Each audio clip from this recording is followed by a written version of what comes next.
Hey class, welcome to another episode of Keep It Real with JShad Book Club Edition. In this episode, I'm going to be talking to you about Harry Potter and the Sorcerer's Stone. Now, you may be wondering, isn't this some movie about some random wizard? Well, yes, but it's so much more than that.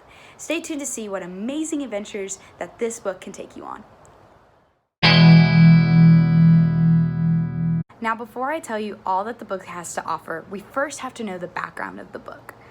Harry Potter and the Sorcerer's Stone was written by the one and the only J.K. Rowling.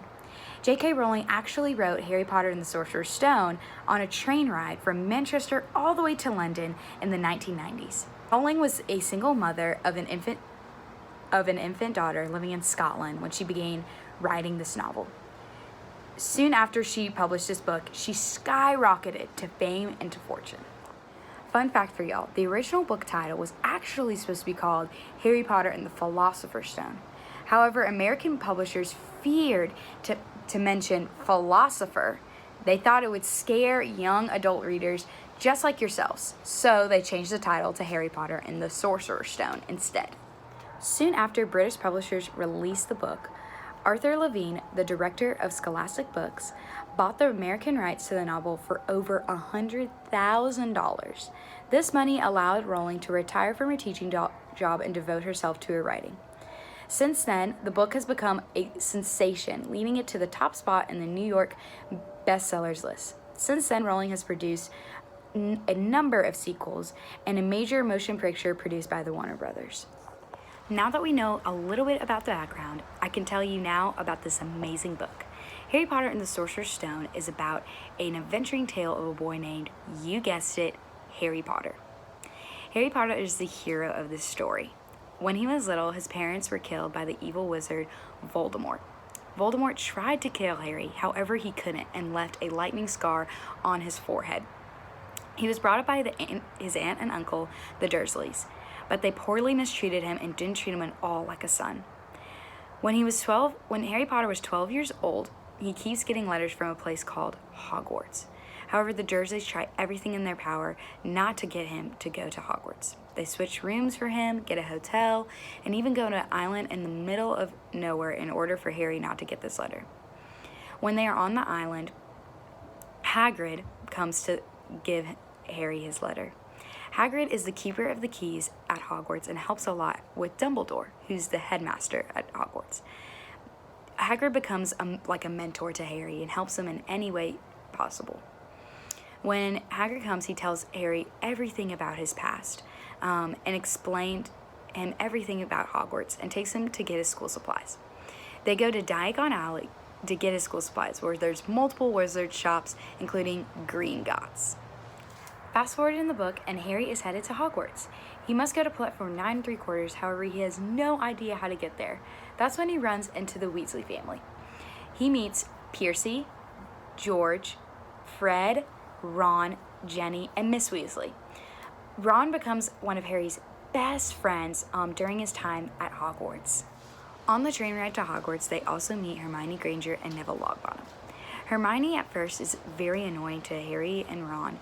However, they become the best of friends when a giant attacks Hermione. But that's later on in the story. You don't need to know that. Neville Longbottom, however, he's a very clumsy character and very goofy and gets picked on a lot. But Harry, Ron, and Hermione become really close friends with him. Harry also meets Draco Malfoy. Draco is the bully in the Harry Potter series, and it becomes an enemy to Harry and his friends. During his first year at Hogwarts, they learn spells, potions, learn how to fly on a broom, Quidditch, and explore their curiosity. As they're going through their first year of Hogwarts, Harry, Ron, and Hermione find themselves trying to protect the Sorcerer's Stone, a stone that allows the ability to turn items into gold and produces elixir of life, which, when you drink it, it will make you immortal. They think Professor Snape is the one trying to steal it, but it ends up being... Wait, you thought I was going to tell you? You thought? Well, you're going to have to read this book to figure out who's trying to steal it. In 2011, Harry Potter and the Sorcerer's Stone was created into a movie. Although it has a lot of similarities to the book, there are a few details that are changed between the book and the movie. When Harry is taken to the train station, He goes with the Dursleys in the book. However, in the movie, Hagrid takes him to platform 9 and 3/4. Although it seems like a minor detail, this adds to the story that human beings, or called muggles in the book, do not understand the magic or the world of wizards.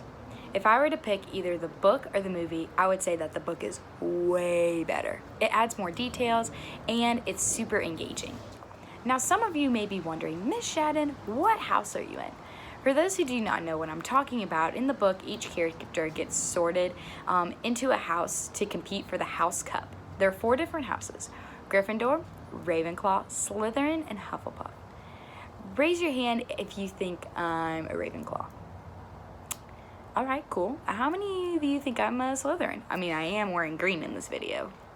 Okay. And what about Hufflepuff? Raise your hand if you think I'm Hufflepuff. Now, how about Gryffindor? Do you think I'm a Gryffindor? Oh, for those of you who raise your hand saying that I'm a Gryffindor, you are correct. I'm a Gryffindor at heart. Thanks for watching another episode of Keeping It Real with J Shad. I hope that you are able to pick up this book and go on an amazing adventure with Harry Potter.